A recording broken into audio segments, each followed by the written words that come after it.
Salut, bienvenue sur VL Airsoft France. Salut. Je suis en compagnie de Veco. Oh, bah, salut. Je vais vous présenter, enfin, on va vous présenter le Glock 23 Work acheté sur Tailwind Gun. Alors, c'est notre première review, notre première vidéo, tout ça sur notre première chaîne YouTube. Donc, soyez indulgents Et mettez des commentaires constructifs pour nous aider à améliorer. à améliorer notre contenu au fur et à mesure des vidéos qu'on va faire. Alors, on va commencer par la boîte. Une boîte plutôt jolie avec une jolie image de la réplique. Voilà. Cette image est encore sur tous les côtés de la boîte. Et donc, à part les images, il n'y a pas tellement d'informations présentes. À part le joli autocollant Tailwind Gun. Tout à fait. Alors, bah, on va ouvrir. Enfin, c'est une boîte en carton simple, voilà. Bon, on a le traditionnel polystyrène déjà. Avec dedans, on a le manuel du G27. Donc c'est le Glock 27, je crois c'est le plus petit de la gamme, enfin de la marque Glock, le plus petit pistolet de la marque Glock. Je pense, Semble. corrigez-moi si encore plus compact, c'est plus petit. Donc dedans, toutes les informations bateau qu'on connaît, enfin que tous les airsofters connaissent. Donc comment enlever la culasse, comment mettre le chargeur, Le gaz dans la réplique. voilà. Il y a une vue éclatée qui est plutôt pas mal parce que je l'ai démonté plusieurs fois. Donc, ouais, ça peut être pratique pour remonter, sinon, enfin, pour savoir l'emplacement exact des Voilà. pièces. Parce qu'il est fait sur le Glock 23 est fait sur le même modèle que le G27. C'est presque la même chose. Après, il y a tout le nom de toutes les pièces en anglais. Le nom des pièces avec leur exemplaire, en combien de fois ils sont dans la réplique. Bon, c'est pas en français, mais on comprend super bien. C'est cool. Alors après il y a La notice la notice du G23. du G23. Ouais, voilà. Donc une vue éclatée spécifique au G23 avec Le nom des pièces. ouais, tous les noms des pièces en japonais, je crois que c'est. Ouais, ça doit être ça. Je sais pas du tout. Ouais, c'est pareil, c'est pas grave. Et en anglais. Voilà, simple, normal. Alors, on arrive sur la réplique, son chargeur et les billes. Alors, bah déjà les billes, je les ai toutes utilisées. Pas de polémique là-dessus, pas de bataille en commentaire. Les billes, je les utilise, j'ai pas eu de problème. Ni Moi non Veco, plus. enfin Veco n'a eu aucun problème non plus. Donc voilà. Hop. Alors, pour commencer, La réplique. la réplique, qui est plutôt sympathique. Elle est compacte. Regarde, moi j'ai une main pas très très grande et ça passe impeccable. Ça passe bien. En plus, il y a le petit repose-pouce qui est sympathique. Alors, la réplique est full plastique. Donc, toute la partie du bas est en ABS. C'est un ABS plutôt agréable, Rugueux. avec un grip plutôt rugueux. L'arrière qui accroche bien. C'est plutôt agréable. Et le haut qui est dans un plastique très lisse. Au début, j'ai cru que c'était du métal, mais en fait, il est pas froid. Du coup, c'est du plastique. Après, quand on regarde de plus près, on voit bien que c'est du plastique, mais franchement, ça prête à confusion. C'est très agréable au toucher, c'est bien. Donc, la culasse. Non, non, non. La chambre. Ouais, la chambre, tout en plastique. Les organes de visée en fer.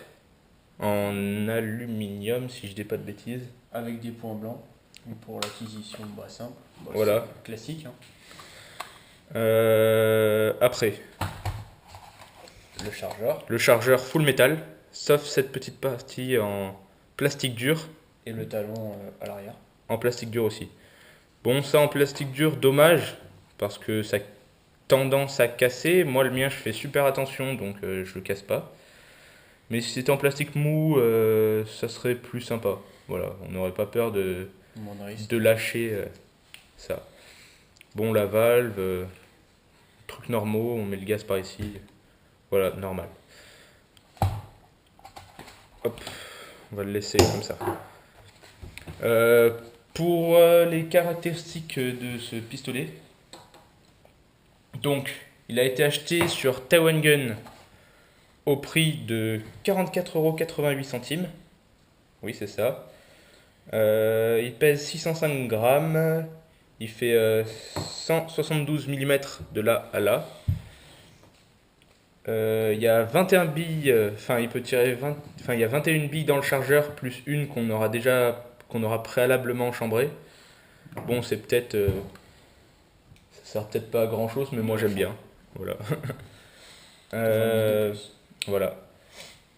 Il tape à 270 fps, ce qui est plutôt, enfin ce qui est normal, c'est correct. Il fait environ 0,68 joules, mais j'aime pas trop parler en joules, donc on va rester sur les FPS, 270. Sur Taiwan Gun, il est garanti 6 mois. Alors. Ah oui, j'ai oublié, ça aussi c'est en métal, la petite partie derrière. Alors, pour le démonter, c'est très simple, quand il veut bien. Donc, vous voyez, il y a une petite goupille, enfin, c'est pas une goupille, c'est un petit truc à baisser là. Un petit bouton à baisser. Voilà, on baisse des deux côtés et on pousse. Ah, là, ça veut bien, ça part tout seul.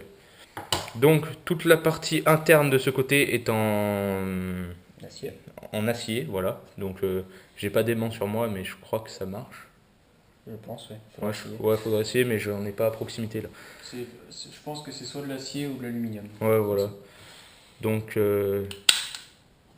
avec le marteau. Le marteau qui est en intérieur, c'est ça qui fait le charme du Glock.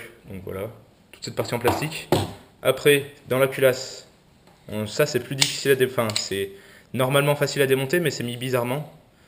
Du coup, je vais essayer de vous le faire. Ça va être pas sûr que je vais y arriver tout de suite. Donc c'est le démontage voilà, donc du canon. Là déjà, on a le canon, le bloc au pup, donc tout en métal. Je sais pas si vous allez réussir à voir, mais là on vous distingue le joint qui est plutôt de bonne facture, qui fait bien son taf. Moi, je pense pas que je vais le changer tout de suite, mais ça fait bien son taf. Là, la petite molette. Donc pour régler le hop-up, on est obligé de démonter la réplique. La molette est ici. Je sais pas si vous voyez bien. Voilà. Alors je te laisse J'ai enlevé la tige guide avec le ressort. Donc, et le canon externe. Le canon externe avec la chambre. Full plastique. Full plastique et le reste. Donc avec la tête de piston et le piston derrière. Qui est aussi tout en plastique. Mais tout le reste est en métal. Je ne saurais pas vous dire lequel, mais c'est en métal. Donc on va remonter vite fait. Donc on remet ici. Il faut soulever un peu. Le canon interne dans le canon externe. Voilà, après il y a un petit cran, donc il faut bien ajuster. Voilà, donc c'est mis là.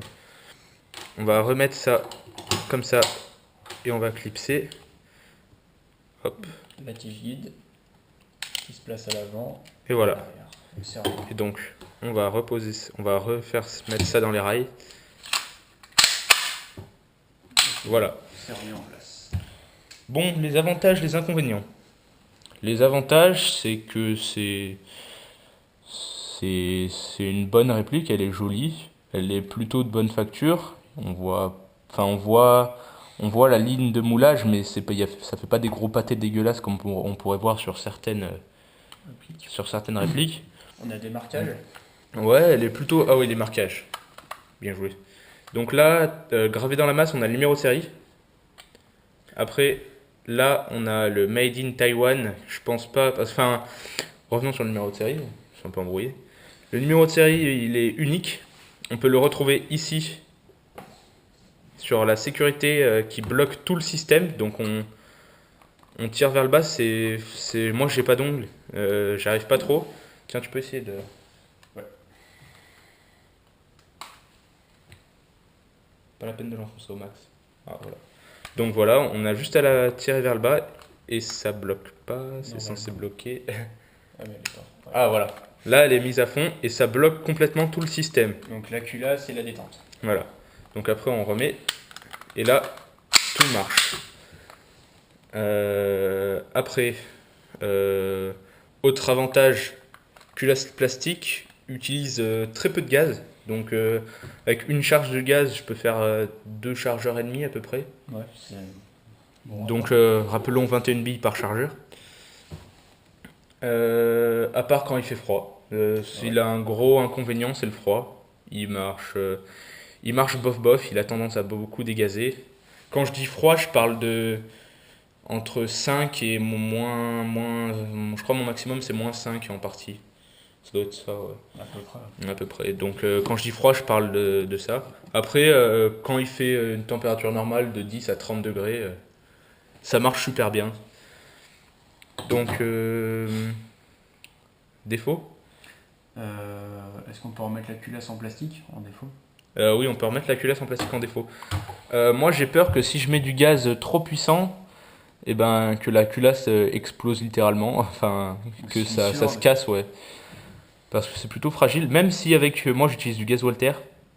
Bon, je vais le changer parce que je le trouve trop gras. Et ça pourrit le joint au pup. Du coup, faut que je choisisse bien mon gaz. Je peux pas mettre n'importe quoi dedans, je pense. Même qu'il ait un bon kick avec le. Franchement, il a un bon kick avec le gaz Walter. Mais je vais déjà voir. Enfin, faut que je teste d'autres gaz. Après, en défaut, bah. Taille. Ah ouais, sa taille, c'est une réplique plutôt. C'est un avantage et aussi un défaut. Ouais, c'est un avantage parce qu'en fait, il passe partout. Mais en même temps, par exemple, mon précédent holster qui était un holster cuisse banal qui était fait pour toutes les répliques, il était légèrement trop petit. Même si le holster était serré au max, ben j'ai perdu mon Glock et je l'ai pas retrouvé quoi. J'avais bien la mort. C'est pour ça que j'ai racheté le. Merde, excusez-moi. J'ai racheté le même parce qu'il me plaisait bien, et sympathique. Qu'est-ce qu'on pourrait dire d'autre en inconvénient? Là, il y a du tonnerre. Je pense que c'est tout. C'est une réplique que je conseille autant aux débutants. Non, mais puis c'est un bon rapport qualité-prix quand Ouais, même pour ah ouais, c'est commencer. vrai, 44 euros, Donc 44,88 €. pour un premier backup, 45 euros, un blowback, c'est plutôt pas mal quand même. Ouais. Ouais, ce que je disais, c'est ouais, autant aux débutants qu'en confirmé, parce que moi personnellement, là, je suis en train enfin, je vais racheter un nouveau holster, je vais le poser sur mon, j'ai un plat de carrière, je vais le poser sur, enfin, je vais le mettre sur mon torse. Et franchement, il est plutôt petit, ça passe crème. Ah oui. Franchement, ça passe bien. Avec un holster rigide. Ouais, avec un holster rigide. Et ouais, c'est un avantage. Ça peut même être un deuxième. Franchement, il est tout léger et ça peut être un deuxième pistolet quoi. Pour les confirmer, ça c'est pas mal. Ouais, franchement, c'est bien. Pour du bâtiment, c'est suffisant. Ouais, c'est du bâtiment. Par contre, c'est pas une K23 Marui quoi. C'est Niveau portée et précis. voilà, ça tire à 20 mètres précis. Après, c'est au petit bonheur la chance quoi. Ouais, 20 mètres précis. Maximum 20 mètres. Il fait pas mal. Enfin, ça dépend de la distance après. C'est sûr que si tu mets 3 billes dans la bouche d'un gars, il va pas rigoler quoi. C'est sûr. Mais sinon, il est plutôt pas mal. Je répète, la puissance, il fait du 270 FPS. Ouais. Puis ouais, en avantage, on peut ajouter Ajouter. le prix des chargeurs supplémentaires qui Ah ouais. fait 20 euros. 19 € exactement, 19 € sur Taiwan Gun. J'ai regardé sur des sites français. Son homologue, le même en France coûterait plus de 70 € je crois. Si c'est. Donc moi je l'ai acheté sur un Taiwan Gun, 45 €, ça passe tranquille.